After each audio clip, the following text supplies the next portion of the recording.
சபா களிமாந்தான் நுணுக்கானில் உள்ள 3 கிராமங்களுக்கு இழப்பீடாக 5207 ஹெக்டேர் நிலத்தை இந்தோனேசியாவிற்கு மலேசியா ஒப்படைத்தது என்ற கூற்று உண்மைக்கு புறம்பானது மற்றும் பொய் என்று பிரதமர் டத்தோஸ்ரீ அன்வார் இப்ராஹிம் தெரிவித்திருக்கிறார். மலேசியா மற்றும் இந்தோனேசியா ஆகிய இரு நாடுகளும் 1915ஆம் ஆண்டு முதல் கையெழுத்திடப்பட்ட உடன்பாட்டினால் கட்டுப்பட்டுள்ளன என்று அவர் வலியுறுத்தினார். நாம் உடன்பாட்டிற்கு கட்டுப்பட வேண்டும்.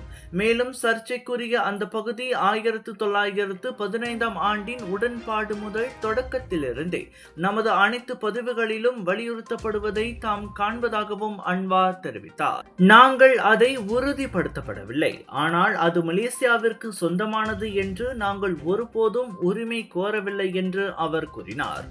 இன்று மக்களவையில் நடைபெற்ற மலேசிய இந்தோனேசிய எல்லை பிரச்சினை குறித்த சிறப்பு நாடாளுமன்ற தகவல் அமர்வில் பிரதமர் இத்தகவலை வெளியிட்டார். Colors of India பிரம்மாண்டத்தின் உச்சக்கட்டம் Southern International Indian Expo தாசி சென்ட்ரல் ஸ்கூடாய் ஜோஹர் பாருவில் 13 பிப்ரவரி தொடங்கி 22 பிப்ரவரி வரை உங்கள் வீட்டுக்கு தேவையான அனைத்து விதமான பொருட்கள், ஆடை ஆபரணங்கள், அலங்கார பொருட்கள், பூஜை மேடைகள், உணவு திருவிழா என களை கட்ட போகுது.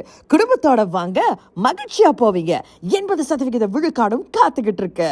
மறந்துடாதீங்க, சவுதர்ன் இன்டர்நேஷனல் இந்தியன் எக்ஸ்போ இவ்வாண்டின் மாபெரும் expo. Big sale, big discount.